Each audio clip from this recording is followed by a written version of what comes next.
today we have a very special guest. I think it's a film that very much reflects the landscape of where we are as a society. Spielberg's too smart for this to be a mistake. As people, we've just lost kind of a compassion, which I think is what this film is trying to say. No, you're all wrong. It's not doing anything right.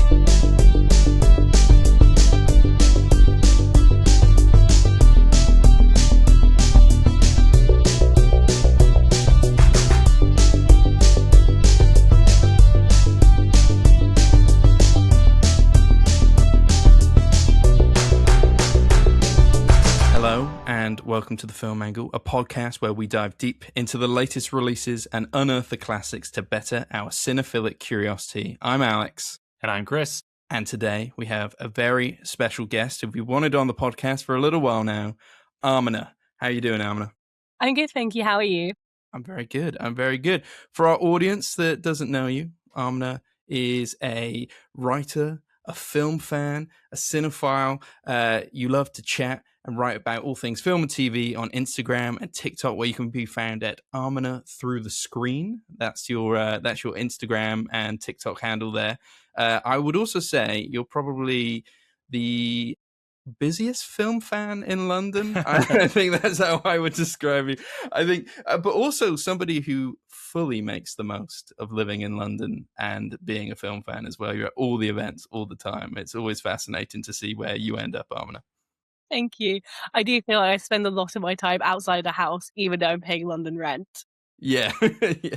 But you're making the most of it. I'm very jealous of all the events you get to go to and stuff. Like, yeah, you are like a true film fan and making the most of it. For our audience, though, who don't know you, do you want to, we do this thing where we kind of get our guests to come on and give us 3 films to get to know them. Might be your favorites, or it might just be like a selection of ones for our audience to kind of understand your taste. So do you want to let us know what those 3 films are? Oh, yes, please. I might be... I may be a little verbose, so I'll try to make it as short and sweet as possible. So I guess the first film is Lady Bird. It's definitely one where I watched it at 16, didn't watch it for, I think, 8 years. And then last year when I was 24, I watched it once at home again, and then once at the Prince Charles. And I think it is one of those films that your view on it changes as you grow up. And I think for me, when I watched it at 16, I felt so seen. And then at 24, I found myself having more empathy for Marion, which I think very much goes to show, like, when you watch something like that at the age, you know, you're meant to watch it, like 16 versus 24, it very much reflects how your views on life have changed. I think for me, it very much is a film that I see myself in. A lot of the films that I love that are very personal to me are ones I kind of resonate with more. So Lady Bird is a character who I saw myself in, very much like her when I was that age, and I think parts of her are still within me. So that would be my first choice. And when you're saying Marion, are you referring to Laurie Metcalf's character, Saoirse Ronan's mother? Yeah. Yeah, it's a double-edged sword, that dual narrative between understanding the mother and the daughter. It's it's heartbreaking stuff. Yeah, I remember watching it. I think I just finished uni at the time, and I think it is that end sequence where she goes off to college or university. I can't remember what it is in America, but she's messing up. She's finding herself, but also kind of like longing for that motherly relationship back at home as well. And that definitely kind of hit me in a certain way at that time as well. Like, I really kind of thought about that a lot, and that ending really kind of emotionally affected me. So it's a great film, Lady Bird, and although not Greta Gerwig's first film, kind of the one that kicked off her as like a director to keep an eye on. And she's one of the big ones. Yeah, absolutely. Great first pick. What's your second one? Well, the second one is The Social Network. So The Social Network is something, I think I was about 10 when I watched it. And before then, a lot of the films I watched were either very films for kids, which weren't too bad given the quality of kids' TV and film just seemed like it was a lot better when we were younger. But nevertheless, it was just like kids' films. And then my dad would also show me stuff when I was like 8 or 9, like Goodfellas, The Godfather, Scarface. And those are best grown-up films that I just couldn't understand. And so when The Social Network came out, I watched the trailer. I was like, I really want to watch this. And I was a bit too young, so I think my dad said, no, you can't watch this in cinema. So we watched it at home. A year later, he just like gave up and was like, right, you can watch it. I think for me, The Social Network is, still a grown-up film. But I think at the age of 10, I probably had a bit more maturity than when I was 9. And I think the thing that really stood out to me is that I could, for the very first time, love films that were just crafted so well that I actually got. Because I think the film is just so incredibly made. Like, dare I say, perfect. I love the score. I loved Andrew Garfield. I love Jesse Eisenberg.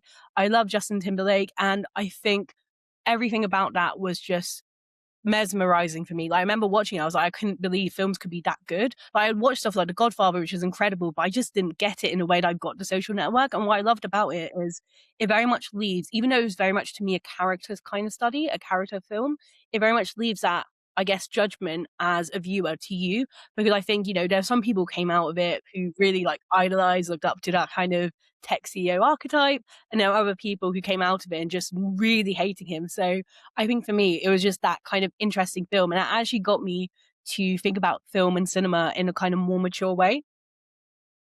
I think, yeah, that's really interesting. I think The Social Network's absolutely fantastic. Like, I absolutely love it.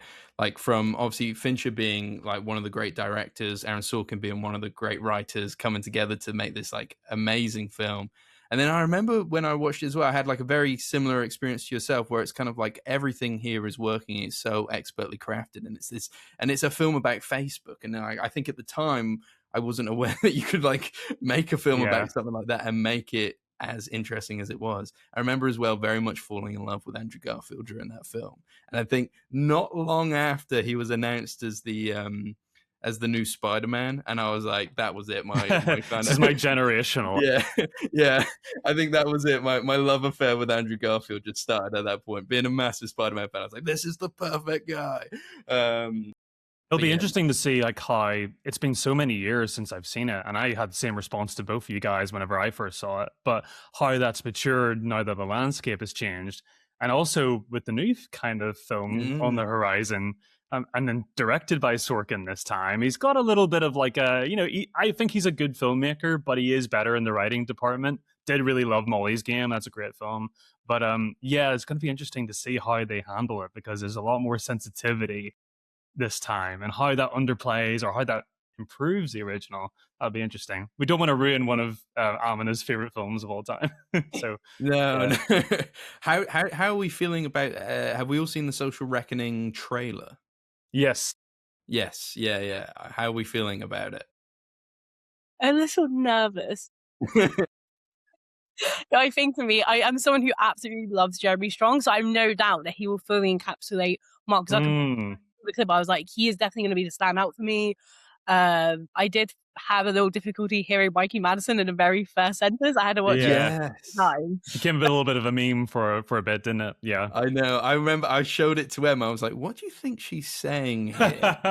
Though surprisingly, because it took me about 8 times to catch on. It took Emma about twice to figure out that she said, I've got a hunch you don't like Facebook. And I was like, how do you know? But once you know what it is, it sounds clear.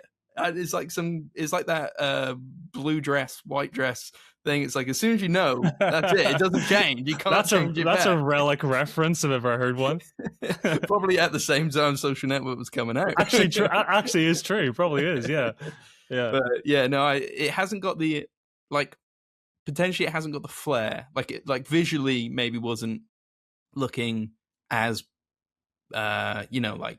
well crafted as a Social Network, but there's a lot of stuff going on there that I'm very interested. I trust in Sorkin to kind of do something interesting here. So, and there's a lot of good actors. I agree with the Jeremy Strong. I mean, a little bit of danger of him starting to become typecast as sort of I don't know, tyrannical public figures, I suppose. But no, it's interesting. But yeah, he does what he does well, so like, why not? I don't have a problem with that. Nailing the voice, isn't he? I feel like the voice was the perfect part. But yeah, it'd be interesting to see. I don't know if we'll have Mark Zuckerberg coming on SNL with him anytime soon, like he did with Jesse Eisenberg. I feel like those days have passed where it was kind of like, that's funny. But yeah, interesting. What's your third film? So the first one, I even have like a prop I bought with me, is Before Sunrise. I have the Criterion collection. I love showing this off because I absolutely love physical media. I've been collecting more DVDs. Do you also have it? Got it behind me. Here we go.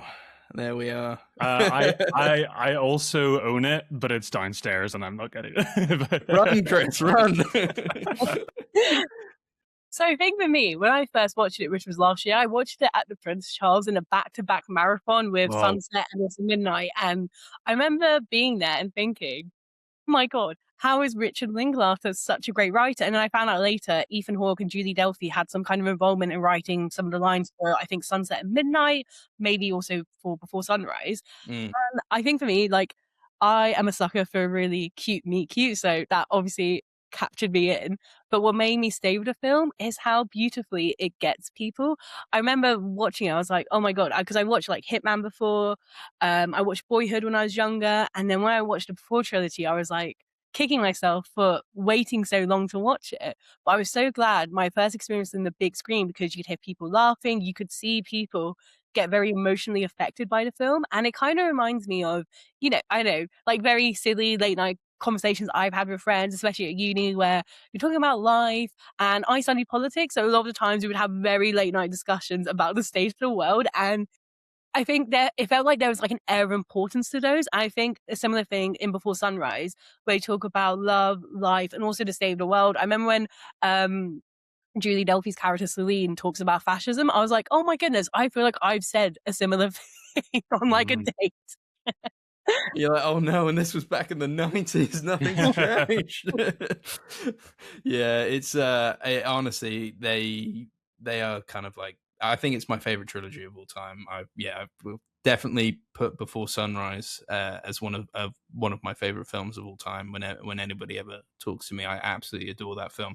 But Before Sunset and Before Midnight are just as good, you know. I think that one just, I am a bit of a romantic, so I think that one just like tips the edge for me, because that is the most romantic of the films. Sunset's a bit upsetting. Yeah. And Before Midnight even more so in a way, isn't it? When it's because it kind of, the final film is mainly a big argument between it. It's actually quite difficult to watch, even though it's so well done. That is the one I've rewatched the least, because it's painful. But I did get to see Before Sunset on the big screen last year. This must have been at the same time, because I know they were re-releasing them, and I know I couldn't get out to see all of them, but I was able to see Sunset, and that has the best ending. And I do remember just kind of like floating away from the cinema at that time, just like, yeah, this is so good. But yeah, I think again, I might have watched those films at the end of uni, and although it wasn't a back-to-back marathon, I think it was like a night-to-night marathon of like in my bedroom, just just weeping and just like being really affected by it. But yeah, no, I think they're just the most beautiful, amazing films. And I think I've got the screenwriting book here as well for the first two films, so you can actually like follow along a little bit and see where things differ and stuff like that. But yeah, Julie Delpy and Ethan Hawke had a lot of there's a lot of like personal stuff, especially in the second one, I think, that they got to kind of input on what those conversations were. But And Aaminah, I'm going to play devil's advocate here. Are you picking the trilogy as your pick, or are you picking one of the films from the trilogy? If I can pick the trilogy, I would, because I assumed it was just a single film from the trilogy. Because similar to you, Alex, I am someone who is quite a romantic person, so that's why Before Sunrise is one just as captivating me.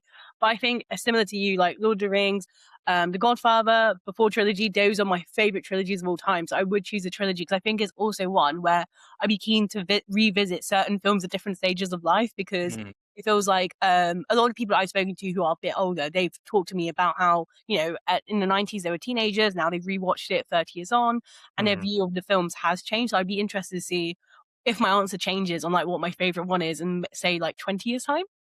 Yeah, it's the Before trilogy is like, I guess it's conceptualized as like a single piece of a thing, as opposed to like being a sequel of another film. It's like, we had this idea of what this is going to be, and it's all going to come together and make like a full 3-act structure. So yeah, I guess that does kind of count, right? Yeah, 100%. I think so. I think it's difficult to not put one film on and then just keep going with the next. I think it fully works. Interesting. You got me very much reminiscing about my uni days at the moment. But I did a whole. It wasn't my final dissertation, but it was like the second to last essay. And you had to have a bit of a research element to it, and mine was. Do people I can't remember the exact question, but it was along the lines of, depending on your age, what's your favorite film from the Before trilogy? So I remember I was on a Facebook group trying to like get people to fill in polls and stuff like that. But I had a similar experience last year. I don't know if it changed my favorite film, but it definitely changed the way I watched Before Sunset, because I was definitely closer to the age of the characters in the first film when I first saw it.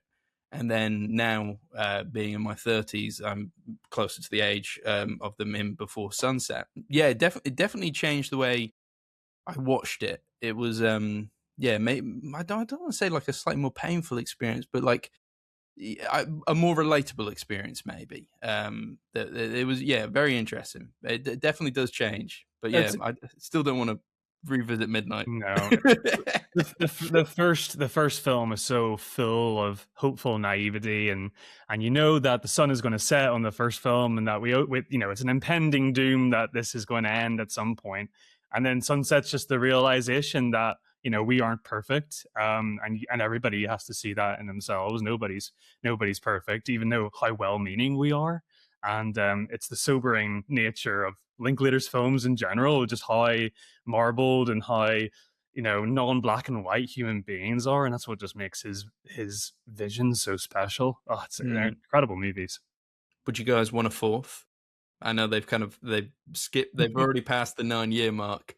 But who knows what they're working on at the minute? What Ethan Hawke claims to be the greatest film of all time, and I'm not sure if I can really argue against his hypothesis there, based on like previous outings. But maybe that's maybe the itch that you're looking for. Maybe that I'll scratch that.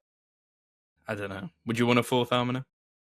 I would say no, just because I really love the ending of Before Midnight, because I know it feels a bit pessimistic, but I think because it's so open-ended, I think you can see it's hopeful. And I have a similar thought to you. I would say, like, when watching Before Midnight, it was a bit harder to do so because of all the arguments. And also those arguments were so well written, and you could just feel yourself getting a bit uncomfortable thinking, oh my God, are they going to break up?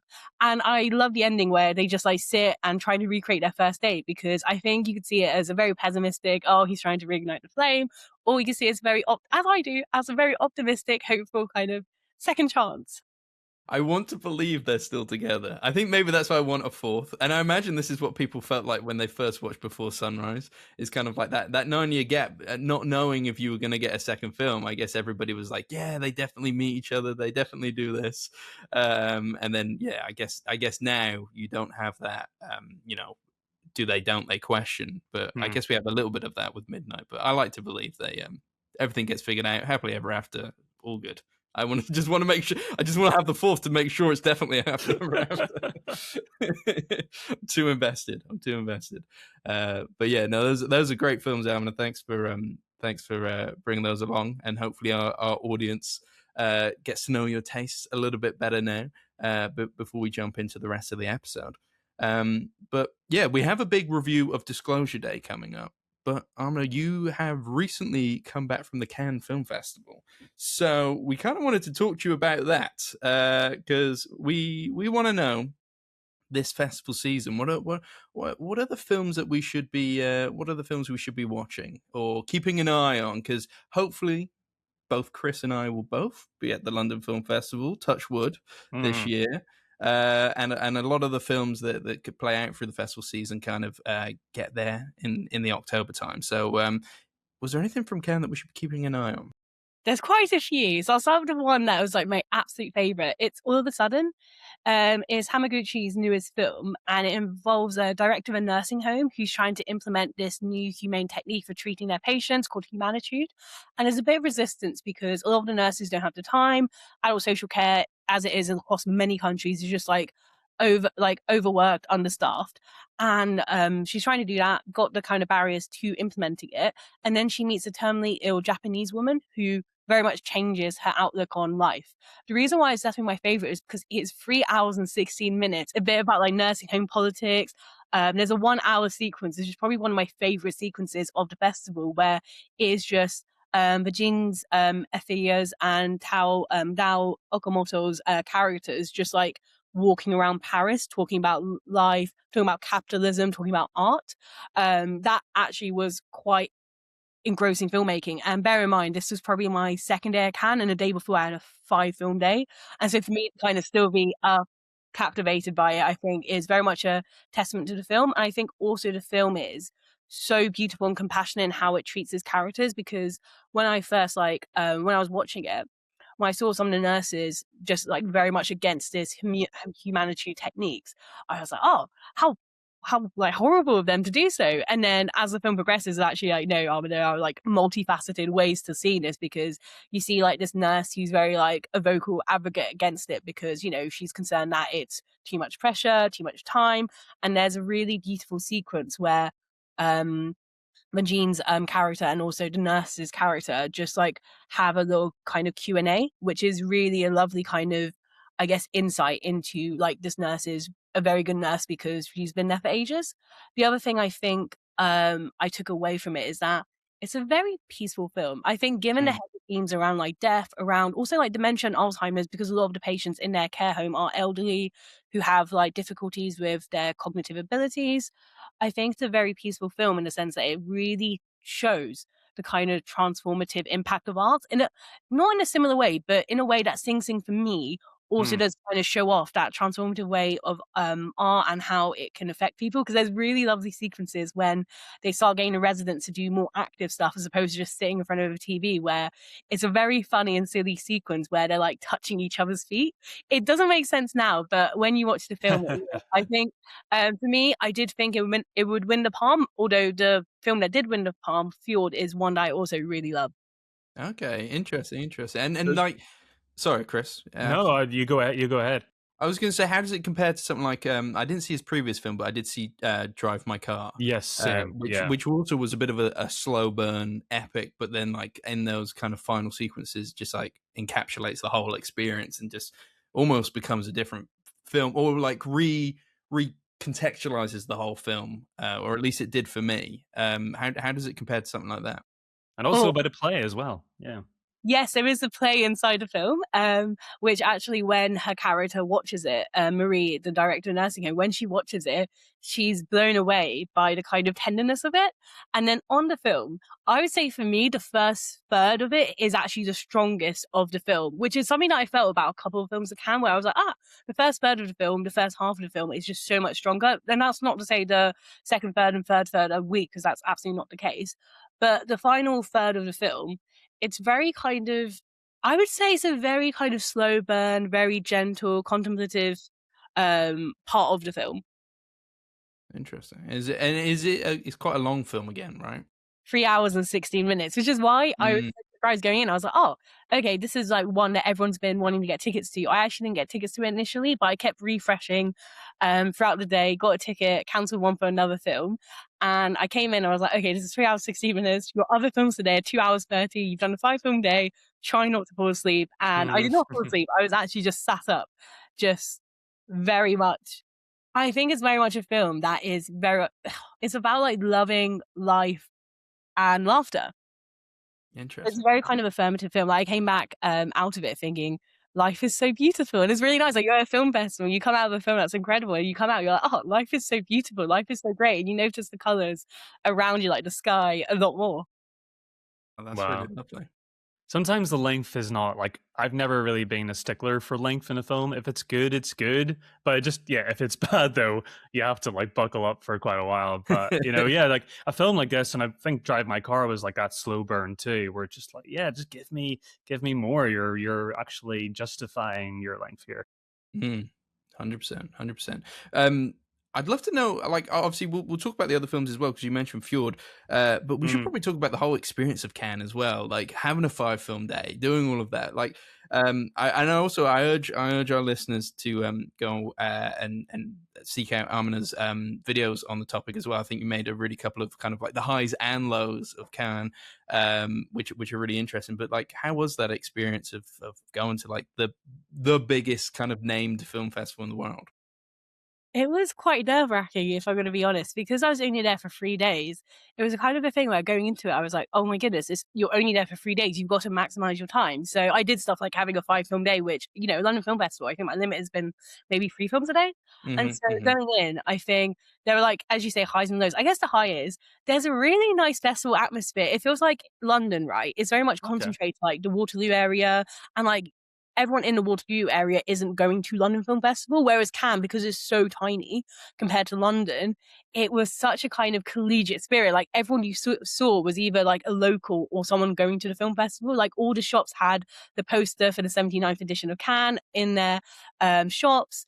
A lot of people were just like getting to know you, and you were just like meeting random people after screening. So I think that's what I really loved about it. And also the programming was incredible. I was really happy because I'm a huge fan of LGBTQ plus cinema, and there were so many LGBTQ plus films, which was definitely another positive for me.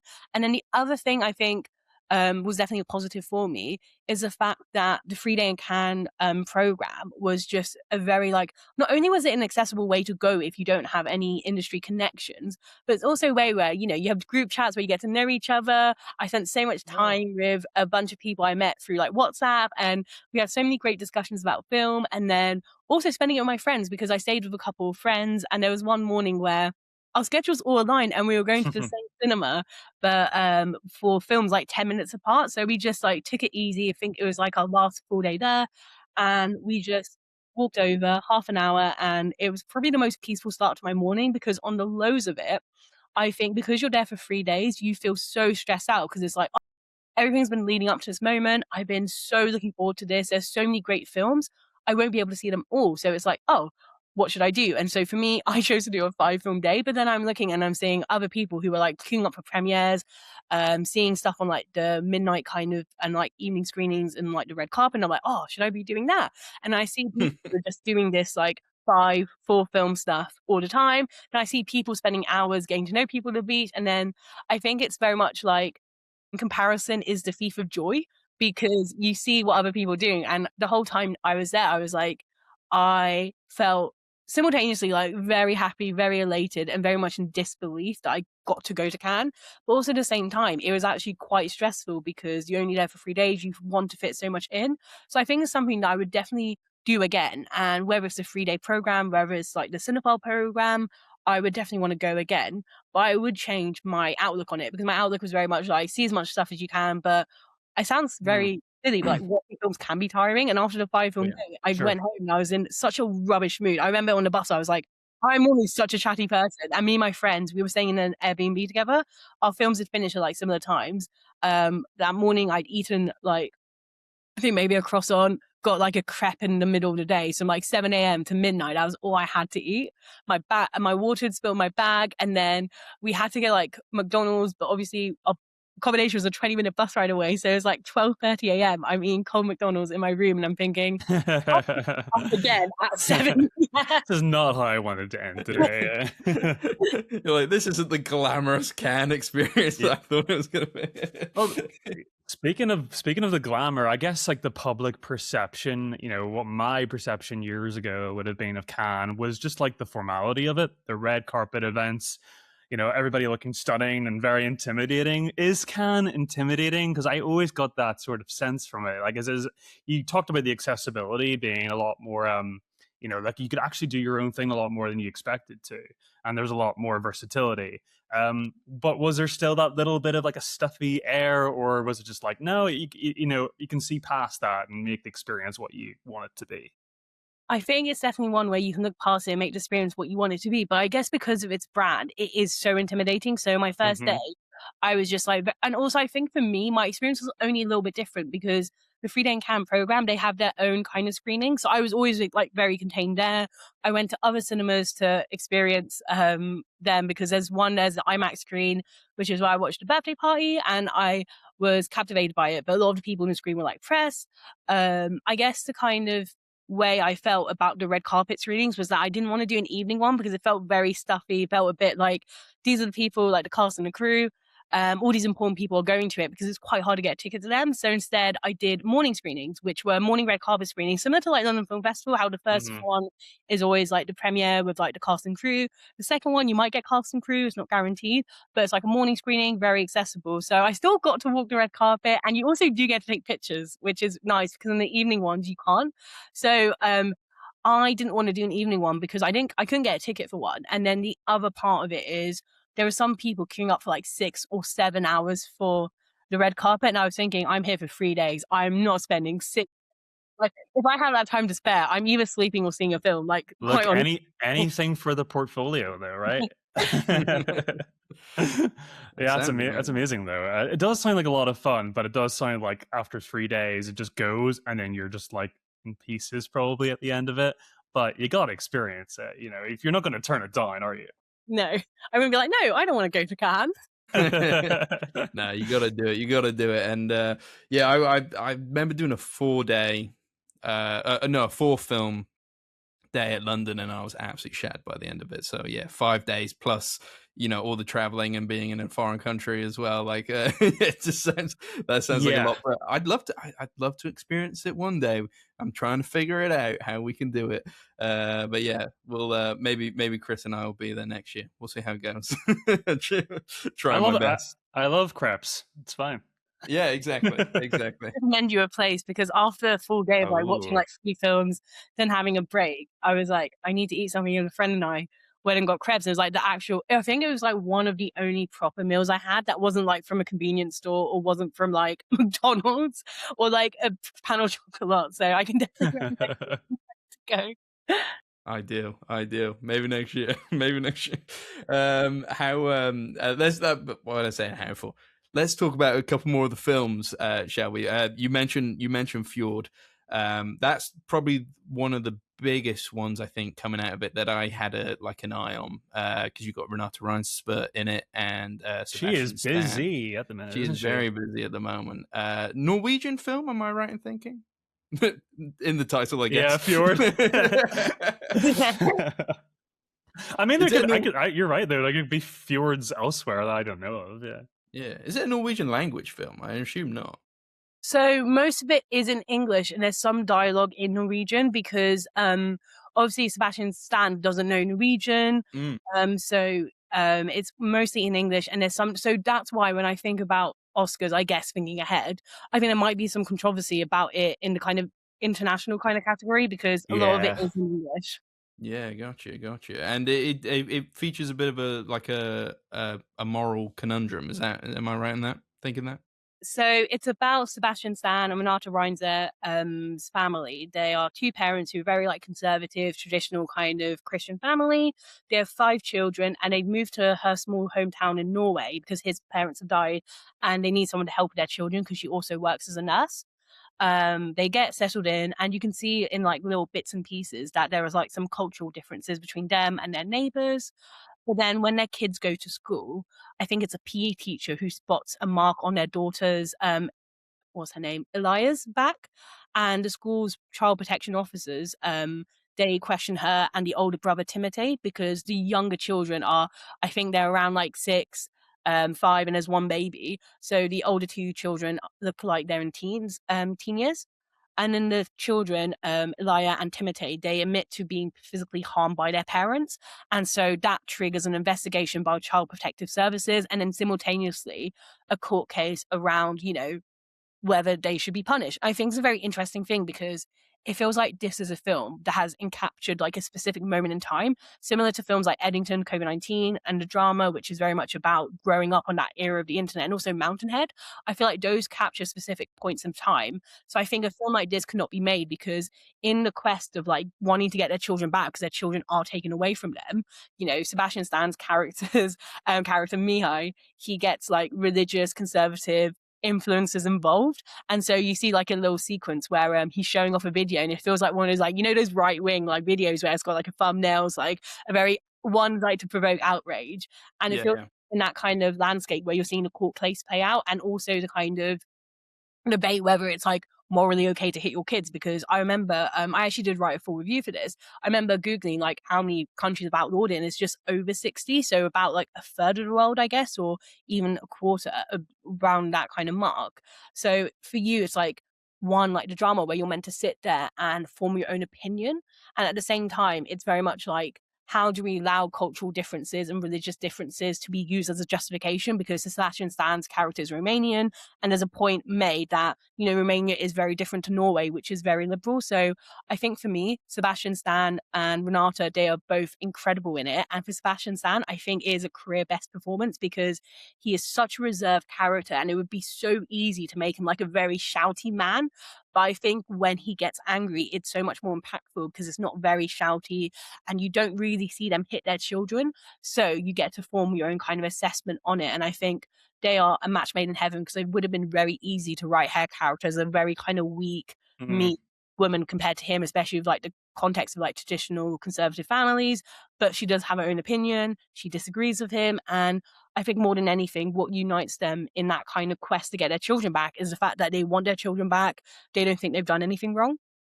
Interesting. I mean, I'm all on board for this film. Everything I've heard about it sounds absolutely fascinating. Yeah, your explanation there, and actually made it even more interesting to me there.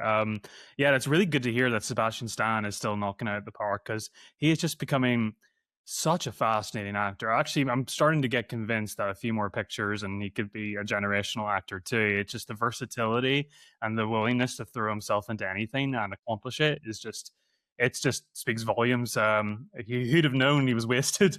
Well, not wasted. I mean, it's a good bit of fun in The Winter Soldier, but could have had him doing other stuff earlier. But it was sneaky, wasn't it? Because like I remember watching him in like The Winter Soldier and stuff, and being like, oh yeah, there he is, Sebastian Stan. What else? He's stoic. Yeah, like I didn't realize, but now it's like whenever he's in a film, it's like, oh, what's he gonna do? Like he's a fantastic performance, like sneak attack on being like how good he is. Like I guess Marvel don't allow for too much grandiose, but maybe I don't want to say he was based on The Winter Soldier, but it obviously got him some notoriety. But he's so good. He's so good. I think he's similar to Robert Pattinson in the sense that they both had their kind of big kind of films in these franchises, these very well known films. For The Winter Soldier, Captain America adapted from a comic book, and for Twilight, a book, and then they've gone on to have such interesting careers. So that's how I feel like. Well, I feel like they're very much similar actors in that regard. Yeah, trying to almost like I did the big thing and I've got the fandom and that's great, but I kind of like I don't want to be typecast. I'm gonna keep mixing it up. Yeah, it's hard as well because really you only have a few shots at that sort of indie transition before people turn their opinion on you. So it works for some, but you got to have it, haven't you? But those guys do. But couldn't be easy. The more I hear about being an actor, the less I would want to be an actor. It sounds like hell. Just trying to keep yourself relevant and working. Picking projects is just as like crazy and important as the performance itself. Yeah, no, Stan's incredible. Really looking forward to that film. It's a good recommend. Definitely. Were there any others from the festival that we should be keeping an eye on? This one is one that I really love, but I don't know if people are going to like it. It's called A Man of His Time, which I believe in French is Notre Salut, and it's got Swan Arland in it, and he is incredible about it. It's by Emmanuel Ma, and so it's a very interesting character study. So it follows a low-level bureaucrat called Henri. He worked in like business, had like a scandal, and now he's trying to find a job, and it's set in Nazi-occupied France. So it's the Vichy government, I believe, who are in power, and so at the very start of the film, you meet him, and he's very anti-Nazi. He actually embarrasses himself at a party because he goes on a rant against the Nazis. But then people are trying to tell him very subtly, we're actually in government of them. You probably shouldn't say this. And, you see this and you're like, oh, this is a man of like conviction of his beliefs. And as the film goes on, you realize this is very much a man who is very pathetic because his morals and his convictions are lost because he gets a low-level bureaucratic job. And over the course of the film, he becomes he becomes culpable, quite honestly, in the kind of genocide of Jewish people. So I would say it's a very interesting character study because, he veers between like this charismatic, magnetic person who really thinks he has something incredible to say. But at the same time, throughout the film, there are parts of him where he is very pathetic. He very much wants to be employed in some kind of function. And even though he's a low-level bureaucrat, he does find himself culpable in what happens to Jewish people during the Holocaust. And then at the same time, he's trying to raise awareness to his like political beliefs. So he has like a pamphlet called Not Just Loot, which is what the film is called. And throughout the film, he's very much convinced he has something to say, but when you see him speak, it's like, actually, no, you're not really a good speaker and you don't really have these strong political beliefs. And I think the reason I loved it is because Arled's performance really switches up between like pathetic, desperate kind of kiss up of someone to someone who has that kind of bravado and self-assurance needed to like want to spread his political ideology. And I think the other part about it is very interesting is that when you think about films about the Holocaust, when you think about films in Nazi Germany, a lot of them do focus on like these, you know, whether it's on like the kind of Western Allies side or on looking at Nazi Germany, focus on these really big, significant figures who had so much role to play in this. Mm-hmm. I think this is very interesting because it's about the everyday person. Like, you know, you don't have that many films which are about like a neighbor snitching on another neighbor, like spend years together in peaceful harmony, and all of a sudden it's, I don't like you, I think you are an evil person. So I think it's really interesting because it is about the one of many hundreds, thousands of people who were administrators, who were normal people, who had that kind of culpability and didn't stand up for what was right. Yeah, this Yeah. kind of speaks more to like documentaries like Shoah or Complicity, and it's kind of an inversion of the usual arc of these historical dramas, where it's usually somebody waking up and then they improve as the film goes on and they become an ally. But this seems like a complete inversion of that, which is interesting. Yeah. Just like the power of conformity and like trying to get by, and that sounds like a really fascinating project. And yeah, like the French ally sort of side, don't really see that many perspectives in cinema these days anyway, so that sounds really cool. I think I'll catch up with that.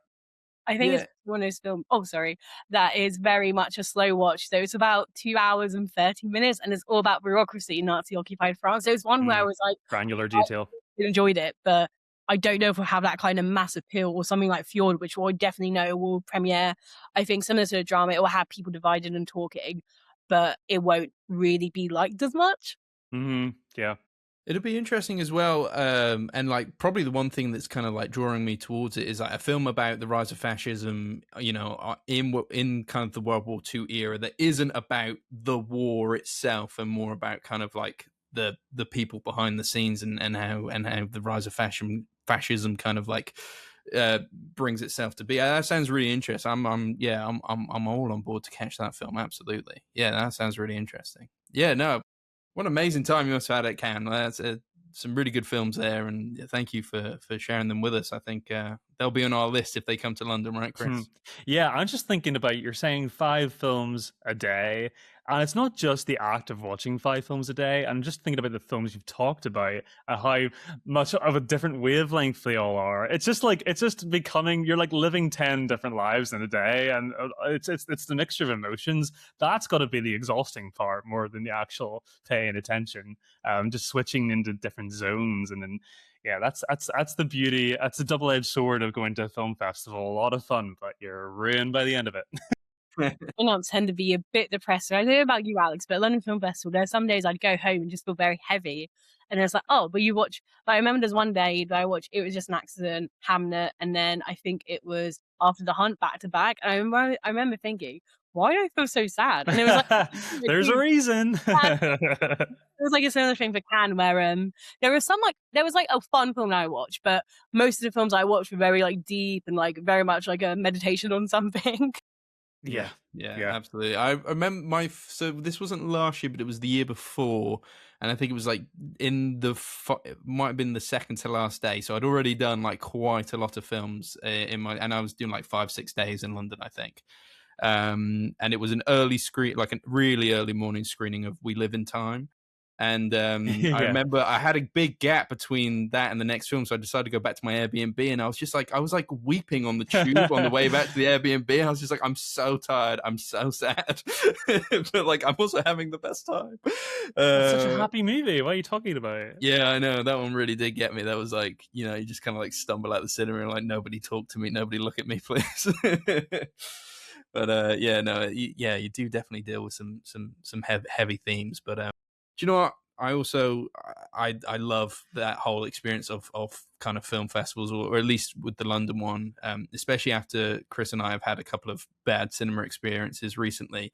What I love most about that week in October is just being in a packed cinema full of people who are all there for the same thing, and just like being in a community of film people, and that is just that's where I want to be. I just want to watch films like that all the time. And that's what like heightens the experience. So like any emotion that you're feeling that you'd be feeling in a multiplex is just like heightened because you're experiencing it with people that you know are at least very into the thing that you're you're experiencing. So it's a collective church like experience. If the movie's really good, it just like it becomes, that's the reason why you love movies, right? It's just the sharing part of it. Like I was a kid, first thing I wanted to do when I loved a movie was try to show my parents like, oh, like, do you understand what I just experienced? And when you see them and you're just like, oh, like this is not the vibe I was looking for. And then when you find your people and you get to bounce it off them, it's magic, isn't it? Yeah, absolutely, absolutely. Well, shall we jump into our big review of the episode? Let's do it.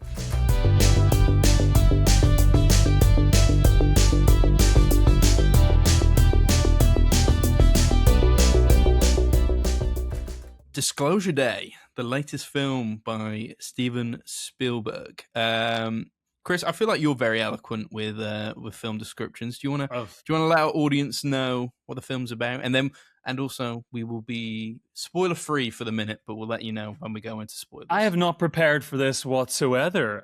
Thank you very much for that. Well, you're a lot more eloquent on the fly than I am. I feel like I kind of like bumble over film plots. Not at all. You give me too much credit and you disservice yourself too much. What is Disclosure Day? I guess it's a film that kind of throws you in on the deep end. It's the latest Spielberg film that focuses on his kind of tried and tested subject of aliens that we used to love from classics like Close Encounters of the Third Kind and E.T. And I guess there's a lot of excitement about this film because here we are, we're back in his sort of wheelhouse and kind of formative films of our years. This is a lot different though. And I mean, like, it does throw you in on the deep end where it is a film that isn't going to be like, here's the pros. It's more just like, catch up. We're kind of throwing in the deep end. We're in the world of data espionage and devices and Colin Firth being evil. So yeah, this follows Josh O'Connor, who is kind of like he's kind of like a Snowden person. He works in data, and he is currently harbinging a device that Colin Firth and his big AI company are really seeking after. And it kind of follows the journey of him being chased throughout the countryside. There's peripheral characters like Emily Blunt's news anchor, who is also experiencing strange phenomenon where she can suddenly very strongly empathize with people, seek into their past, and talk different languages. Yeah, it's kind of like, it's unexplained and it's kind of weird how it's presented, but you gotta just kind of keep up with it. And in the meantime, Disclosure Day, Josh O'Connor has the secrets to leaking what could possibly be the secret the government has been hiding for over a century, where aliens have made contact with Earth. And how will Earth deal with this? Will they be able to manage the news that we've been hiding this for so long in the midst of World War III that is currently happening in the background? So yeah, that's the entry point for the film. That was very good, Kris. Well done, man. Like, doing that, see that? That's what I mean. Very eloquent on the fly. Very eloquent. I was going to say, make me feel a bit embarrassed about some of my summary. It's all right. I'm shaking. It's the coffee. The coffee fought you through there. That's brilliant. How does everybody feel like going into this film? What was everybody's kind of like? Where are we on Spielberg in this day and age? Like moving in to Disclosure Day. How excited? Love him. I still think Spielberg's incredible.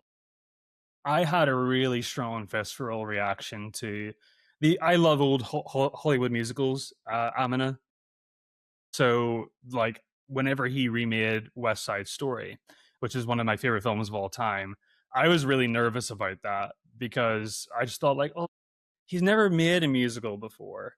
And then whenever I saw the movie, I'm like, why hasn't he just made musicals his entire life? Because he just knows where to put the camera at every single shot. And he made a classic film even better. I'm just like, wow, the energy that he still has really solidified this later era for him as a filmmaker for me. I know, Alex, you weren't as big of a fan, but I brought a little bit more baggage to that.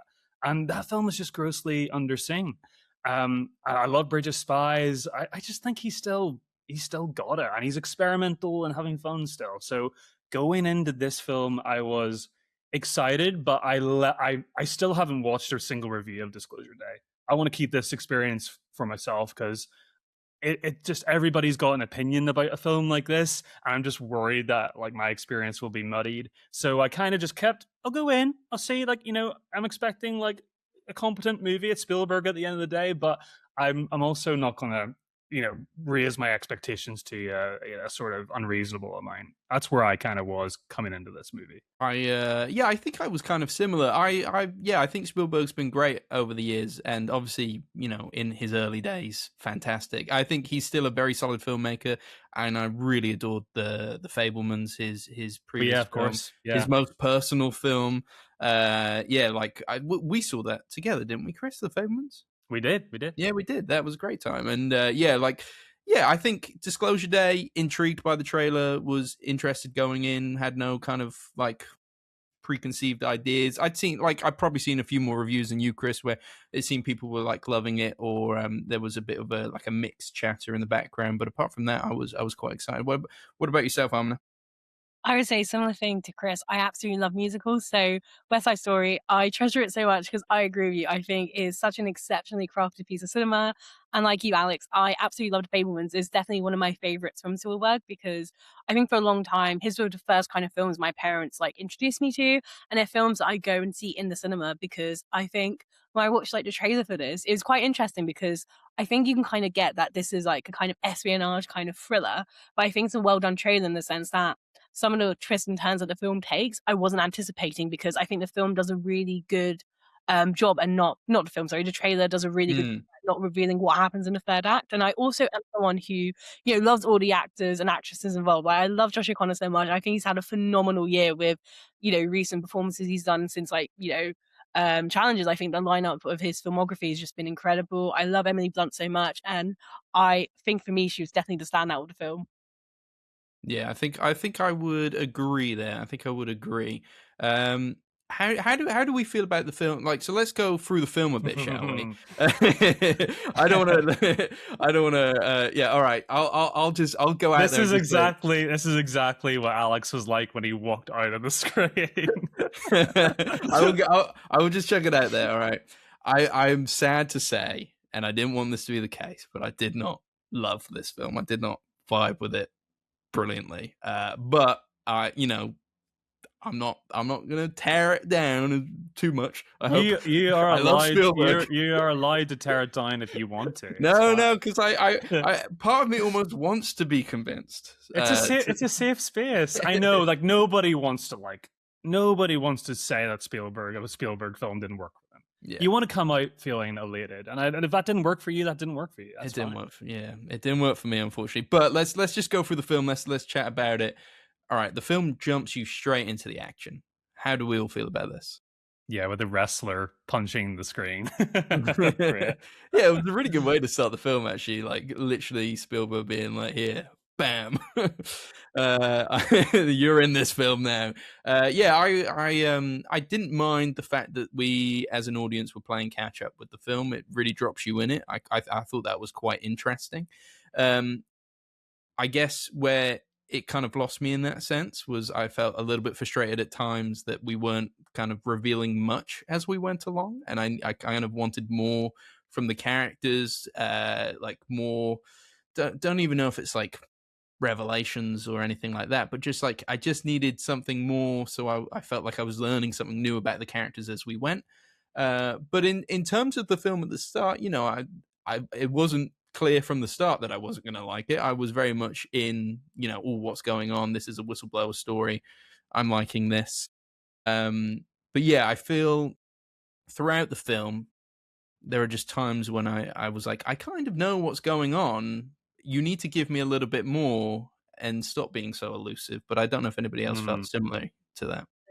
I was going to say, I felt a similar way. I think it drops you right in it. And because it doesn't reveal much, I think it's quite easy to play catch up. And I think it very much set the kind of tense tone that you see throughout the film at certain segments. But I think similar to you, I feel like we don't learn a lot until the final act. So I think the second act lost me a bit. But having said that, I think as someone who does love Spielberg, I did come out of it feeling thrilled. But I think there were certain parts that didn't work for me. So I think the beginning does work really well. The third act works really well. And the second just loses me a bit, because I think there are ways where you can kind of build a film up and get to know your characters quite well. Like Sinners, for one, an example of a film where, I think it has a very similar runtime, because I think Disclosure Day was about 2 hours 40, 2 hours 30. And I think Sinners was the same. And I think it's one of those films that really well gets you into like what the characters are, who they are, and what their motivations are. Whereas in Disclosure Day, it felt like we didn't know much about them until like the third act. Yeah. Yeah, I agree. I think Josh O'Connor and Eve Hewson's characters, they're the two that kind of, are the most elusive. Maybe the film sort of drops the ball more particularly on O'Connor's character, where I don't know, because he's such a great performer, but even I wasn't that into the performance, because he was more just like a vessel to enact the film's plot, as opposed to really like tie me into him and the revelation that comes between him and Emily Blunt's characters later on, that would have just like made that moment more impactful.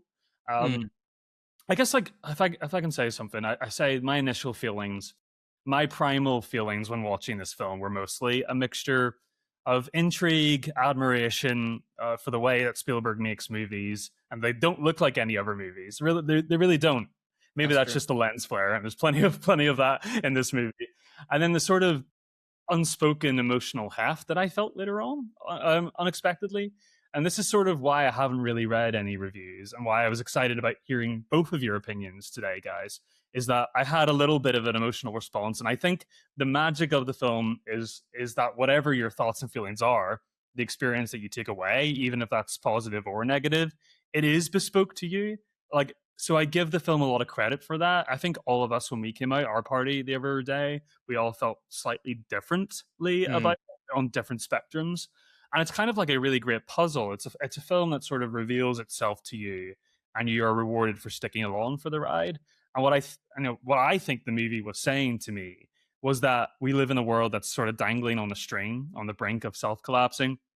And a world that we've become so self-internalized too, that we are solely focused on ourselves and the moment at present, so much so that we've lost ourselves and our empathy for one another.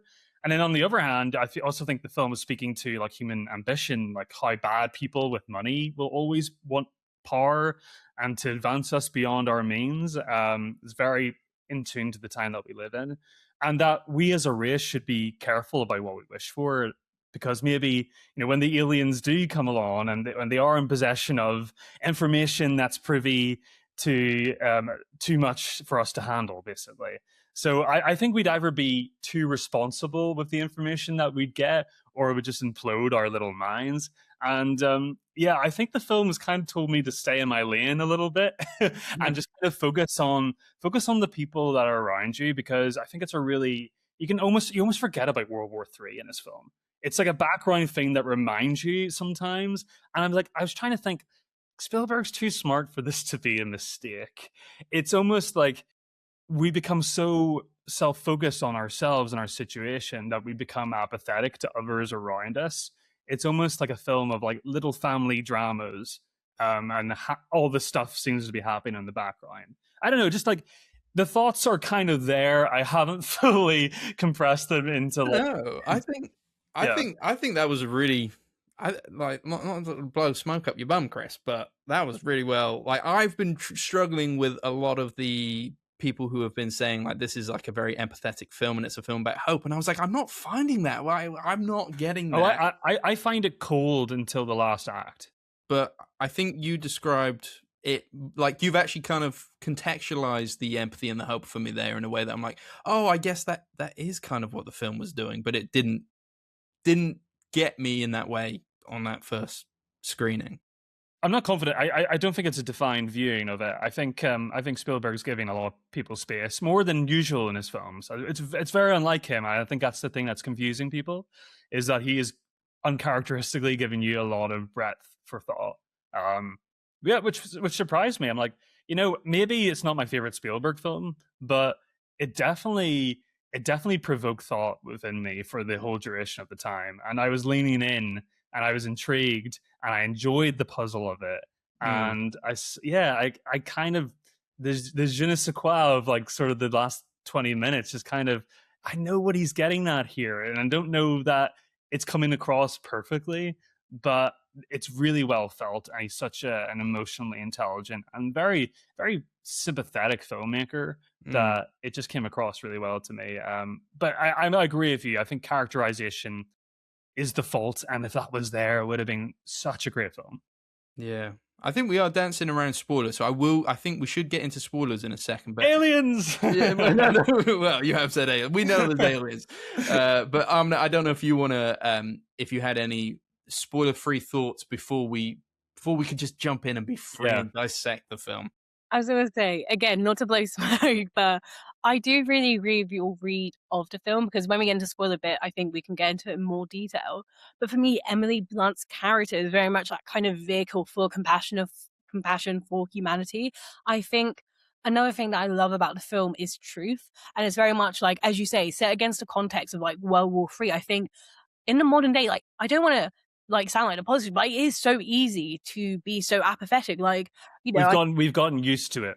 That's the problem. Yeah. If I got a BBC News notification that, you know, two countries are firing missiles at each other, I'd be like, oh, it's another day. And that's the thing. Like, it just feels like another day. And it feels like, also, I don't think it's a film that could be made in a different time. I think, again, it's very much a film for today. Like, as much as you don't see like the involvement in modern technology in this, I think it's a film that very much reflects the landscape of where we are as a society, where, you know, you see war on the front pages of like every newsletter, you see on BBC News notifications, you can see like really, really horrific stuff on like social media all the time, 24/7. That just feels like as people, we've just lost kind of a compassion, which I think is what this film is trying to say, is that we've kind of lost our sense of selves. And it's why there's that huge debate over whether people deserve to know the truth, because does the truth divide you, or will the truth kind of lead to this like shared understanding, shared compassion? And do we see that kind of best of people and humanity, which I think is sometimes hard to see?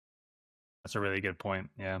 You guys have winning me over on this film. I wasn't expecting to come into this today, and I was like, no, you're all wrong. It's not doing anything right. It doesn't work for me. But it has divided people. So, like, you know, I can't completely praise the film because, you know, obviously there's something that Spielberg is making fumbles on, that it's not communicating itself to everybody perfectly. And I think it could. It's not that I think that it's you just don't get it. I think it's just there is an issue with communication there, and it's just not completely going all the way through. But there's little peepholes in the film, kind of spread about, where you're just like, yeah, I'm forgiving the experience because I am getting the message here, and it's speaking to me right now. Oh, who knows, Alex? On a different night, I might have been knackered. I might have been like, what the heck is this? But like, it was just really working for me that evening. Interesting. Yeah. No, that's really interesting. Well, let's put the spoiler alert in there. So, spoiler alert for Disclosure Day. We're now getting fully into it. Maybe now that you guys have really kind of you've kind of made me think differently about the film, but maybe I should hit on some of my kind of like more negative points about the film. And I guess the kind of big stuff for me was I always felt like I was, even though we're kind of catching up with some of the context of the film, I never felt like the film was like two steps ahead of me and like revealing itself to me. I always knew, you know, there were aliens. I always knew it was probably going to be disclosed. And it's quite a long run time. You know, it is a long run. Who'd have known? Who'd have known? It is quite a long run time. And I found myself, you know, we're hitting the hour mark, and I'm thinking, what are we exploring here other than this kind of cat and mouse of like, you know, can we get, you know, the AI company being like, can we get the data back because we want to withhold the truth from the world. So I was like, so is this film going to explore the ethics of, you know, should we release this information? Should we not? What does it do to the world? And I think you could say there are maybe like 2 scenes that explore that, but I feel like I needed more. I wanted to know. I just wasn't fully like on the same wavelength of Spielberg as being like, so what are we doing here? What are we doing? Like I as an audience already know most of the secrets, and I pretty much know everything that's going on. So like maybe we should do some more character stuff, but like Josh O'Connor felt a bit flat to me. And even Emily Blunt, even though she gets to do some really brilliant things acting wise, I still don't fully get a sense of like those characters and kind of like who they were prior to the film. Like Colin Firth, I think he does a really good job. But again, we're alluded to backstory stuff. We're alluded to a relationship with not a relationship with Coleman Domingo, but like the relationship that they had when they were working together, and I guess like a sense of camaraderie. But I just feel like everybody, it almost feels like maybe the actors know what their backstory is. Like Coleman Domingo gives a really great speech, a really emotional, impassioned speech near the end of the film. But I was just like, well, I don't really know who you are, and I don't really know what this means to you. So like for me, it just kept falling down flat there. I know this would have been a very different film, but part of me wonders if they should have disclosed the information at the midpoint, and then we get to see how the world reacts. But I appreciate as well that that's not what the ending's going for. But by the time maybe there's an omission as well there, because it ends with Emily Blunt about to just speak straight from the horse's mouth, for lack of a better term. And I think Spielberg is wise enough to say, like, I'm not a smart enough person to know what the alien is going to say. It's like it's beyond my intelligence. It's beyond all of our intelligence. But yeah, I understand. It's a hard thing to handle. Yeah, and and there's part of that ending as well where it is kind of, this big kind of reveal through the news, through the media, and everybody's just like, I'm glued to my phone. I know what's going on, but I feel in the real world it wouldn't be that way. It'd be a lot more pessimistic. Yeah, and I appreciate the film doesn't have enough time to maybe delve deep into this, but there was almost like a nostalgia here for how the world used to be, and it wasn't trusting. Yeah, trusting or reflecting a world that we know now that would split the audience in two, and everybody would be like, the aliens are woke and it's a hoax, But I guess I came out of it just feeling like, I don't know what you were trying to do here. So there's my rant over. Funnily enough, Alex, I saw it with a friend, and we both came out thinking that as well. Like, you did a scene where they're all just like glued to their phones, and it's just like interposed like a bunch of footage of like people in different kind of spaces on their phones. And I remember speaking to my friend about it, and we both agreed I don't think it would be something that happened today, because as you said, like, if that was to happen, I think a lot of people would meet it with like doubt, anger, fear, whereas there's kind of an empathy for the aliens and their mistreatment, because as you see like the videos, you're just like horrified. I feel like if that came out today, a lot of people would be saying it's AI. A lot of people would be arguing that like aliens aren't human, they don't have any feelings. And I think for me, a similar thing about the film that I think with characterization, I think because the trailer focuses a lot on O'Connor, I was very much expecting him to be a very like integral part of it, and like he is a very important part of it, but I think given like his lead roles in recent kind of films, it feels very weird to have him as a weaker character. And I feel his performance is very good with what he's given, but I don't feel like I got enough out of him, whereas there's so many other films he's in where I'm like, actually I know who you are like half an hour in, I know your motivations, and you're really good at communicating that over. Yeah, and I feel as well they kind of push him aside near the end. They make it out as if like him and Emily Blunt are these two halves of a whole, and like they're the big kind of arbiters of the truth. But then he kind of gets pushed to the side a bit. Not an issue, but like it made me kind of think about prior to the film, why were we following him as closely as we were? So yeah, but to be fair, both of your kind of takes on the film are kind of making me think that maybe I did miss some of the more kind of hopeful and empathetic parts that in that screening didn't scream at me. But I can see the reading, and maybe like I can understand that a little bit more. There's certainly obstacles to get through to get there. Even aesthetically, as much as we said like the movie's beautiful and there's filmmaking's on, there are some jarring moments, and I do think it's usually regarding Emily Blunt's character, whenever she's realizing something or adopting some new sort of evolution of the power that she's inherited. Without knowing I think in a rewatch it's not as jarring, but the first time you're like, I don't know what's going on. This is very, very strange, and the way it's presented, the editing can sometimes be a little bit choppy and a little bit weird, which is like uncharacteristic for Spielberg. I was sort of like, it's interesting that you mentioned like Josh. When I was thinking of Josh O'Connor in the trailer, I was thinking of War of the Worlds, the 2005 Spielberg version, quite a lot. And this film borrows a lot aesthetically and has that graininess that an early 20-year-old Spielberg film sort of has. And I think maybe if that borrowed some, that movie's not perfect too for other reasons, but if that borrowed some of that movie's sort of familial qualities in terms of like the family dynamic or their characters, and then mixed it with the plot of this film, then maybe that is like the good meatway between why both those films are like nearlies.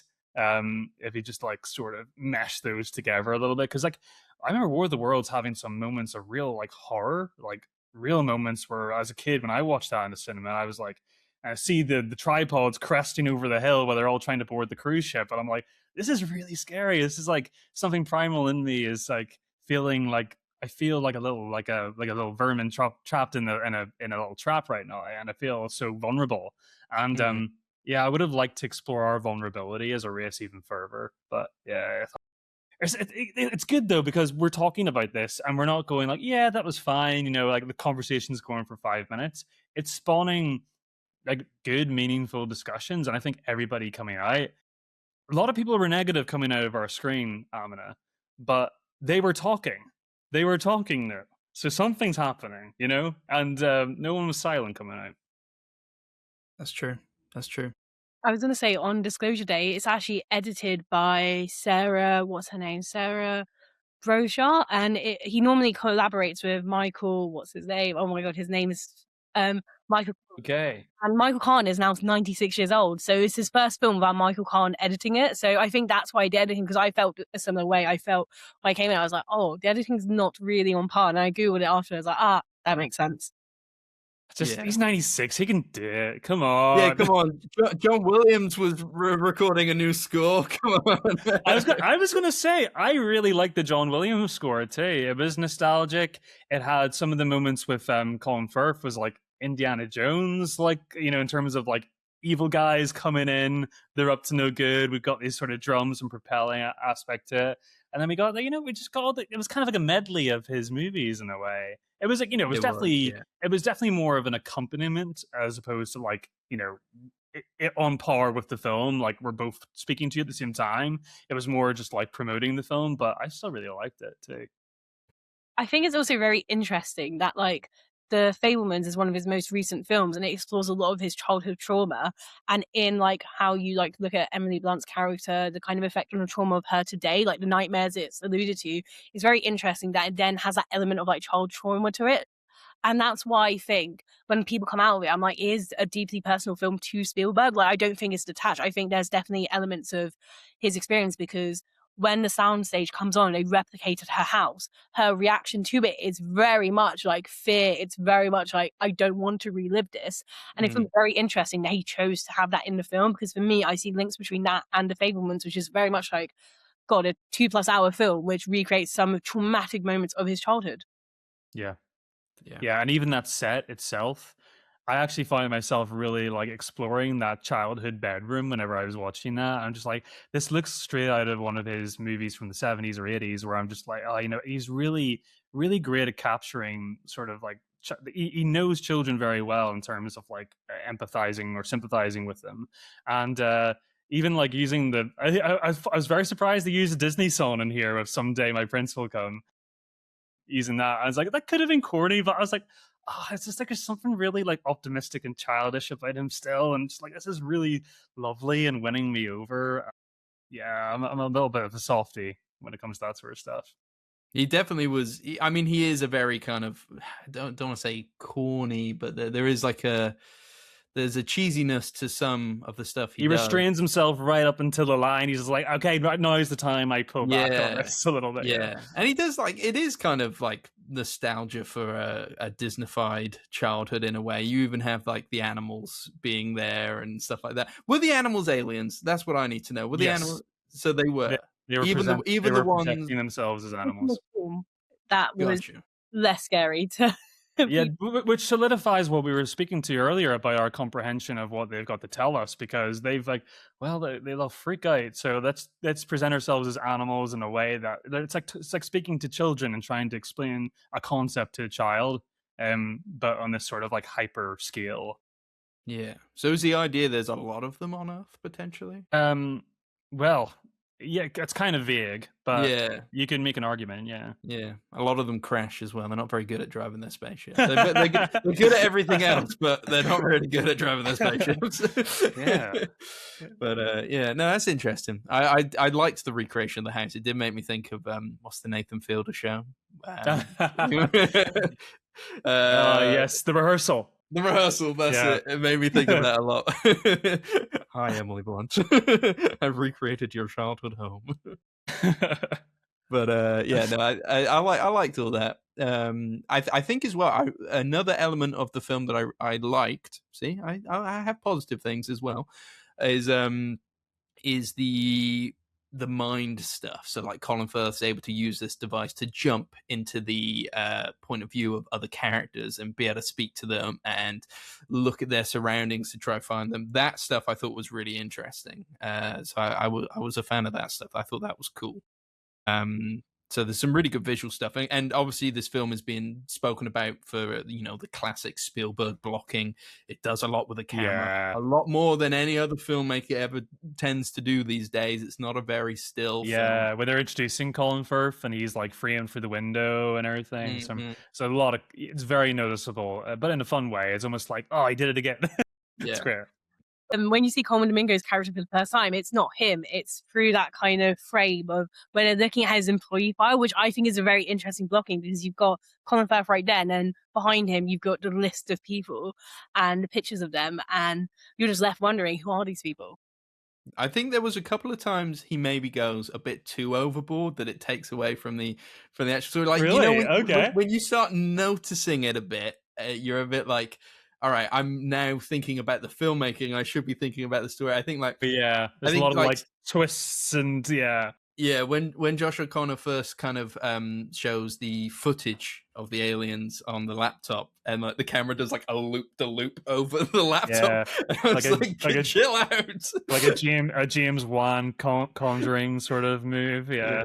But then at the same time, like, I get it. Your world's about to be turned upside down. That's what the camera's going for. I get it. There was another time as well. I don't know if it was so much with camera movement, but I just remember thinking it's when we're first introduced to Emily Blunt and she's making breakfast, and the camera's really focused on the breakfast. And I was like, what's going to happen with the breakfast here?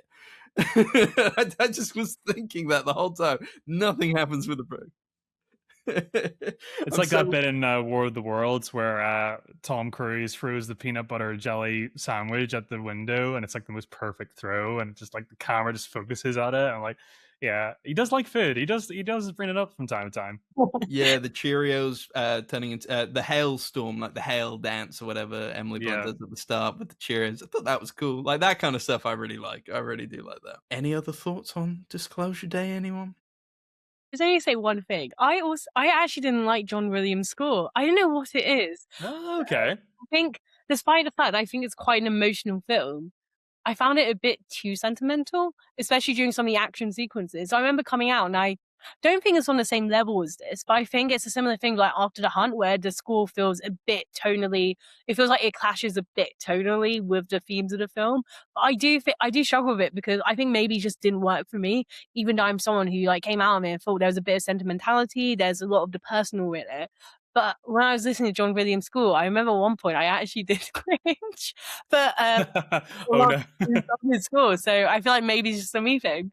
Could be rose-tinted glasses for me too. I think I was happy that I recognized that John Williams was there. You know, sometimes when like they bring out a very, like a composer who's at the end of their career, and then it's just like the work's a lot more subtle, just because of probably the dexterity of how they work. So you barely notice their presence. I was happy that I noticed his presence.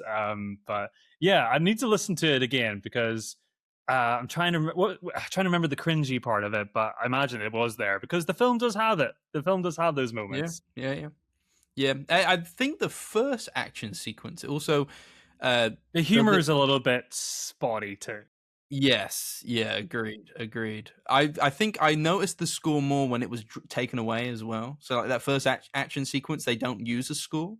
When Josh Connor's, he's like driving through the house and stuff like that, like escaping, like it's That's all a good. I like that sequence. yeah. That was There's good. no Yeah. score with that. So like when it came back, I was like, oh, I almost like recognized it a bit more, and I enjoyed it a bit more. So, but yeah, no, I guess yeah, there's that. But yeah, back to the humor. I think you're right. The humor wasn't landing for me. It was landing for somebody next to me in the crowd. Oh yes, it Yeah, was. it was, which was, but it was like one of those like very stifled laughs, where it's laughing at everything, but also trying not to be too loud. I'm here on a night out to the cinema. I'm enjoying myself. It was difficult because it was quite irritating, but at the same time, can you be annoyed at somebody enjoying the film? Very difficult. But it did point out to me, I was like, I am not finding this funny, and you're loving it, but I am not. And like all of a sudden, I'm like, these jokes aren't landing for me, like they're landing for you. But there you go. Yeah, comedy. It was too tonally comedy was too gentle. I think it was too Yeah. it was too sanitized and too family friendly, which was sort of juxtaposed of what was happening on screen, like thematically sometimes. Yeah, I agree. And also, it was very apparent that it was, it was like as soon as we get to an Emily Blunt scene, it's like now it turns into a bit of a Wyatt caper Russell's, and, like you can't understand. She's so crazy. yeah. So yeah, and then the Josh O'Connor parts are not funny. So yeah, kind of tonally a little bit inconsistent. So I don't know, but to be fair, I don't know. I came away from this film thinking, yeah, I confused. I didn't vibe with it, and I was like, it was so not that I felt the length or anything like that, but it's a long film. But I was like, I probably won't go watch this again anytime soon. I'm not fussed by it. It didn't work emotionally for me. But now after speaking to you guys, I'm like, oh, maybe it does deserve a rewatch. I don't know. Maybe I missed something.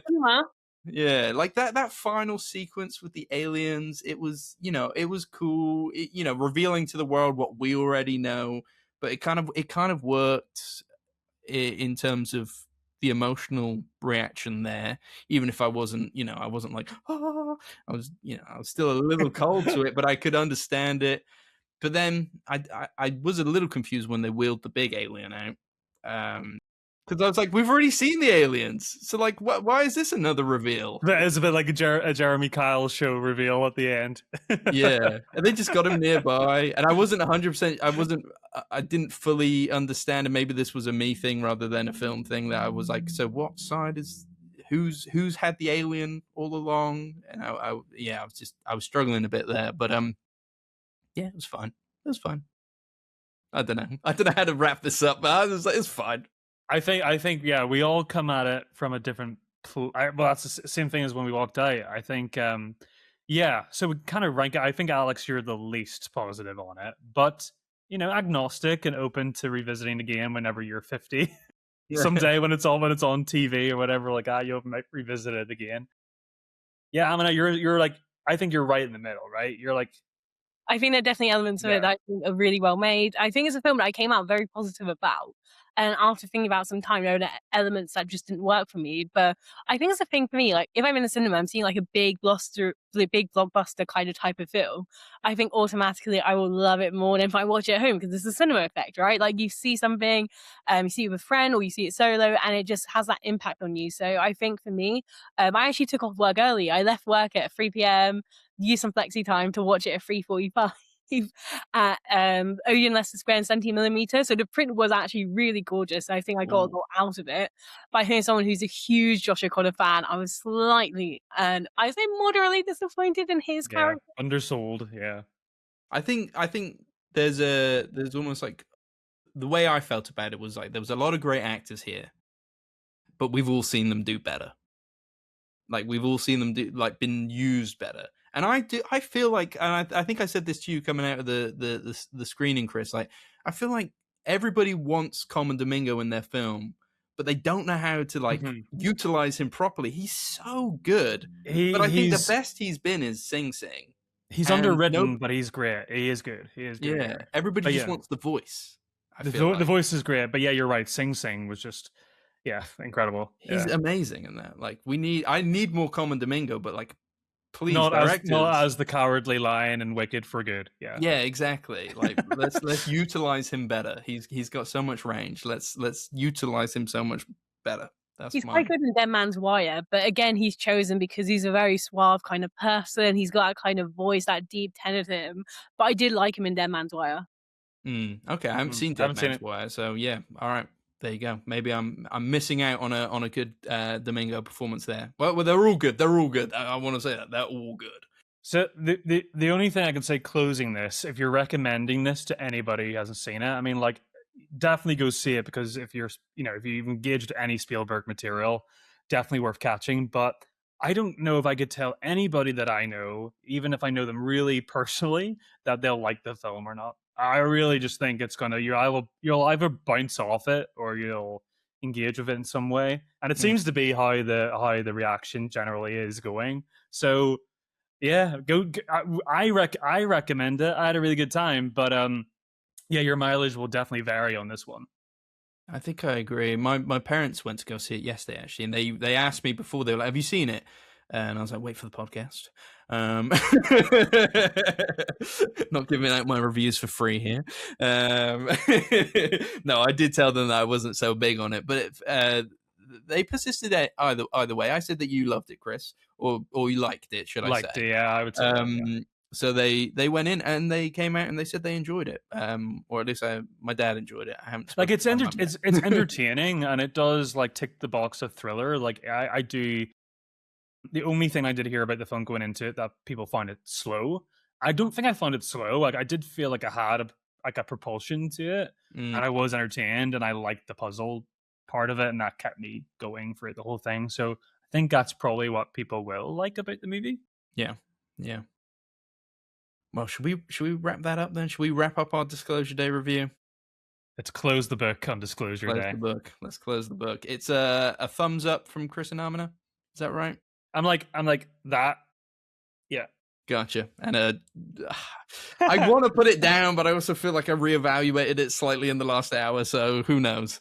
It's like we can do one of those rage bit clickbaits you were talking about, Aaminah, where Alex just has a poop emoji beside him and just going like that or something. Wait for the thumbnail. Brilliant.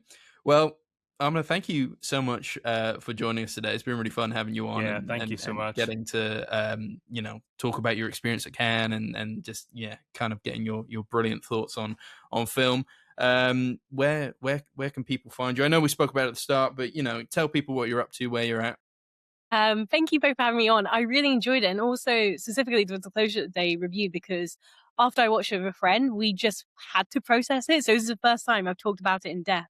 Then we went straight to another film, Batman Begins. So I didn't get to sit with it much, and it feels like throughout the course of this discussion, I've not changed my opinion on it, but I felt so much deeper about this film than I did when I wrote my Letterboxd review, for example. So thank you for that. I really enjoyed it. You can find me on Instagram and TikTok at Aaminah Through the Screen. I also do have a Substack, though I am going to be very honest. I have started to write more for other outlets like the People's Movies and Obscure Way. I'm also on Letterboxd, which is Aaminah _Saleem, which is my surname. Brilliant. Well, yeah, no, that's great. Thank you so much for coming on. And you, like I said at the start, one of the busiest film fans there is. In fact, Aaminah's going to a back-to-back Twilight screening tonight that goes from midnight till 7 in the morning. 15 to 7 in the morning. Oh my goodness! Get that nap in. Yeah, finish this and go have a nap. Brilliant. Well, thank you so much. We're planning on being back next week, and I think we're hoping to do a Toy Story 5 review. So stick with us, and we'll our summers are busy, but we're gonna try to do as much as we can with the podcast. So thank you again, Aaminah. Hopefully we'll have you on soon, and maybe we can all meet in person in London in October and share a drink or something. So brilliant. You can find The Film Angle on Instagram and TikTok at The Film Angle, and I guess we'll see you next week for more cinematic discussions. So goodbye from me. Goodbye from me. Goodbye from me. Have a good one, guys. Bye bye.